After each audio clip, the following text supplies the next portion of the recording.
interview segment this week, I will be speaking with the former President General of the Maritime Workers Union. He will be sharing with us his experience as the President of the Union and also his expectations from the maritime sector. Join me. It's good to have you on the program. You're welcome. Thank you very much. A lot has been said about you, but I would like you to tell us or share your experience how you got into trade unionism in Nigeria. Well, I think if I will be able to recall, I was born and brought up from River State. I hailed from a small community called Agut Obolo. And my father was a fisherman. And when we grew to some certain age, he took all of us to Fegedos River in Delta State, where we started the fishing work. And after some time, he took us to Warri, where we started our primary education. We finished with the primary education. We went to the Institute of Continuing Education in Warri. From there, things become very, very difficult. And I started working with K. Chalaram, which is known as KC Nigeria Limited. And it was very difficult. And I tried to care for myself. My father was a fisherman who would not want any of us to go to school. He wanted us to get into fishing, which we said no, it's not going to work, myself and my senior brother. And we decided to manage ourselves with the little way we can. And from there, I joined the Maritime Workers Union. Then it was the dock workers branch of the Maritime Workers Union. We don't have what we call maritime. It was the major that brought in the Maritime Workers Union we're talking today. The Trade Union Amendment Decree 4 of 1996 brought in the major. Otherwise, before it is the dock workers union. So I was working with the dock workers. They saw me, said, this man is very productive. We want you to be the head of the 10-man representative. I started from there. As I was doing that, I was saying, I'm going to school. That's how I managed my life until they elected me as the district chairman of the Delta Port, the Warri Dock Workers branch of the union. And after about some few years, I was elected as the zonal vice president in Warri. Then after some years, I don't need to recall the years, and I was elected as the president of the Dock Workers branch. Then from the president of the Dock Workers branch, I was elected the national president of the union, which is the president general. There I worked till my retirement in March last year. I would like to ask you, knowing fully well that you rose through the ranks, how has this experience you've gotten over the years prepared you to be the President General of Maritime Workers Union? Yes, of course. I started as a dock worker, the grassroots dock workers. So working as a dock worker will allow you to know the pains the dock workers are going through. So when I get to the leadership position from the lower level to the higher level, I was able to know the challenges of the workers themselves. And that was the more reason why people always said my administration was one of the best, because I was a dock worker. I carry rice, I carry fertilizer, I do all sort of job in the port. So I know the pain they are going through. So when I become leader, I try to go ahead to manage it headlong. That was exactly what I did to make the industry a better place. I introduced so many things while I was, I know sickness is one of the worst things that affected the workers in the maritime industry. Because of the job they do, it's full of fatigue.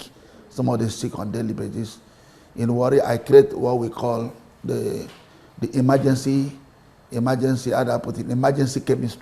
at the emergency chemist at the labor hall. So when you are sick, you go there, you take Panadol and so many other things. And I did a lot of things to the credit of the dock worker, not even to my credit. And today, the whole maritime industry has done very, very well, because I know the pain of the workers.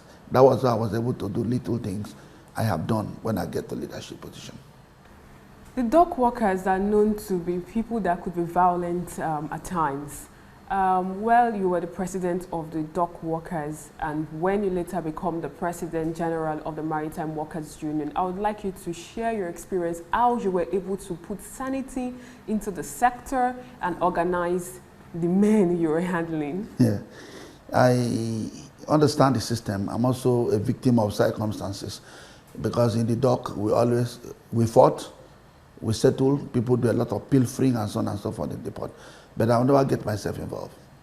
But I know the situation. I know if we do not do what we did, the industry will not be a better place. First, we put God first.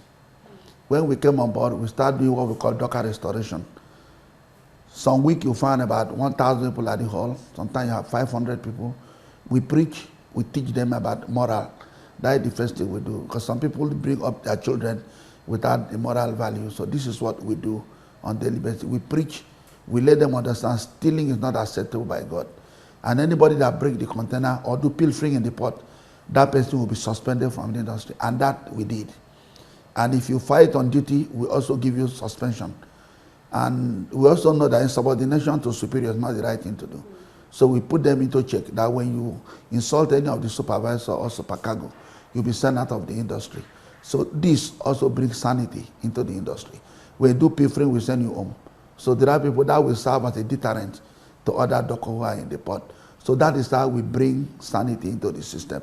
Most especially putting God first. That works for us. Because each time we talk to them, they understand. There was a day I was preaching in the port, I was talking about love. And I made it clear to them that anybody that tie all these local juju, they always call, go and pull it, otherwise your life will become miserable. I behave like if the angel of God are speaking to me, that I was poured down with the Holy Ghost. So I was talking to them, and so many people remove those things and throw it away. And they feel that truly God is talking to me. This is how some of them even came to know God. We do it on a weekly basis, and it helped the industry to be what it is today. And we also put some type of what we call discipline, because we always believe that sometimes discipline is better than persuasion. I go to the port. Going to that, yeah. You said God first and discipline. How key is this to an average worker across the country? Yes, let me talk about the maritime industry. I don't know, for maritime industry, the dock workers, the seabed, the Nigeria Post Authority, the shipping members of the maritime vocation are very decent people, because when they commit an offense, you discipline irrespective of where you come from. Even if you are a member of the Maritime Workers Union, we do same to you. If you are from the national office, we do same to you. I'll give you an example of what happened in Warri. People went to the port to do pilfering, and we cautioned them. We said, don't do pilfering, is not the best thing to do. People collect money from the bank to import, and you break the container, a lot of things happen to them. They lost. If they lost, God will not be happy with you. They continue again, and we brought them to the labor hall, called the wives, the children to come, and we flogged them in the presence of their wives, so that next time they will not do that. And until I left Warri, pilfering reduced to the bare, not even 1%, to the barest minimum. Though people make a lot of critics. Why must you flog worker in the hall, so on and so on. But we did it so that will serve as a deterrent to those who never want to have a rethink about stealing and so on and so forth. That was what we did. The issue of collective bargaining was one issue that was disturbing, especially when it comes to workers' welfare before you became the President General of the Maritime Workers Union. Can you share with us what you did to ensure that workers have a good bargain? Yeah, I think when we came on board, it was very, very bad. Even in my time as a dock worker, nothing to write home about. When you finish with the job, you go home, nothing. But when we came on board, we must give credit to the former MD of Nigerian Post Authority, Alhaji Abu Salam, who met with me and said, Tony, what do we do? There's a lot of disparity in the industry in respect of payment. Some terminal will pay 20,000, while some terminal will pay 5,000. Most of them are on casual basis. That the best thing we need to do is to try to see how we can work out a minimum standard for the dock workers. And that was what we did. We do that negotiation for about 3 months at Akudu when I came on board, and we were able to arrive at a certain figure, even though not too good. But as we started to improve on it year after year, it becomes a better condition of service for dock workers. So can you tell us what amount it was before now and what amount it is when you left? Yeah, I think when we started it was about 50,000 naira per ton. 50,000 per ton, 50 naira per ton, I mean. And it goes to 70, 80, 100, 150, 180. Now it's about 290, 240, 250, all depending on the type of cargo. So we've gone so far. And if not for the global recession by now, it will have been, we're talking about 300 to 400 per ton. So which is a very good deal for the maritime industry. So you're popular amongst your members to be someone that believes in training and retraining of workers. I would like you to share with us what training probably you took these members towards ensuring that they improve on themselves. Yes, for me, I believe training is part of education. And each time, I remember one, we took about 50 people to Dubai, and about 2 people lied down at the airport, and they were crying and said, God, keep on blessing Tony that has brought us here. I've not gone to Abuja before, but I flew international flight. It was interesting. And when the man, we were begging the man, please, let's go. The man was still crying. And I said, this is wonderful. And what we do, just training the trainer. By the time we finish Dubai, those at the key apron will come back and begin to lecture the other people at the key apron. This one also contributed to the peace we witnessed in the industry. Because some people are just blind in the port, living in Nigeria in the port. And when they go out of the country, they see things for themselves. That the people who get to where they are today did not fight, did not do pilfering. They did not break container before they get to where today. So that one gives them kind of mentality, reasoning, to understand that if you work hard with your hands, you can get to destination. This is what we do. And we also believe that training is what we refer to our capacity building. If we do not do that, the industry will just remain blind. Go to the key apron today, talk to the dock workers. You will see the way they respond to you. Most are those who have traveled out of the country and those who have gone to series of training. Before, when the dock worker has money, they will spend the money overnight. Not until when I admitted the idea of training them. Locally, we train about 6,000 dock workers locally. What is the topic? Life after retirement. And when we do that, we find out that dock worker has a rethink. Some people start to buy the bus. Some people will group themselves together. They get the bus this year. Next year, they will give it to Tony. Some people build a house because I let them understand, if you do not have a place to live, when you retire from service, you will never live a long life. So the best thing to do is for you to build your future. Whatever you get today, you can spend it. But at the exit, if you do not have anything to rely on, you are useless. So when we discuss with them, they come to understand that if they do not do that, their life will become miserable. So the dock workers themselves started giving the same training to their fellow dock workers. If you are not doing well, they will accuse you. They will ask you at the end of the day, what have you achieved? They will ask you. They will come to the hall. People ask questions, what have you achieved? It becomes a competitive business. Everybody wants to achieve something that, oh, when I leave the industry, this is what I'm going to do. So we've done a great job in that regard. That training is very, very important. And the topic we choose for that training is also very important, life after retirement. And the doctors are doing very, very well today. As someone that spent lots of years in trade unionism, what do you have to say about modern trade unionism in Nigeria? Okay, it's simple. Like before now, the union we run before now, not my own union, the people I met before now, the union of banking table. I remember our predecessors, when they go to MPA, if nothing happens, they bank table, they fight, they go on strike, they scatter table, I do a lot of things. Even the management are even being threatened. But when we came on board, we adopted what we call the scientific method of running union. We do not believe in banking table. We believe in putting all the scenario on the table and discuss. Common sense will prevail and superior argument will also prevail. That was what we did. And that's why there was sanity everywhere. The MD can call you and say, this is the problem, how you put it to rest immediately. The GM will call you, any other person will call you, stakeholders will call you, because they know that you have the capacity to manage. Not like before when the stakeholders, when unionism, when union people are coming for a conference, people will be running away, you pack police everywhere. But our time, it is not so. It was a scientific union, because we also believe that the union is just like a door. You see outside and also inside. So if the union is too powerful, I always tell them the company closes down. But when the union is too lazy, too weak, the workers will suffer. So you balance it so that the management will be able to make profit to pay staff, while the workers also be able to enjoy. That is the type of union we run. What's your advice for labor leaders and workers as well? Yes, my advice is very simple. You know, for some few years ago, what happened between the Nigerian Labour Congress, where they conducted the election, is so sad. If we Labour can behave like animals, what are we going to tell the politicians? It's so sad. They fought. They tore the ballot ball as if they were PDP and APC fighting on the battlefield.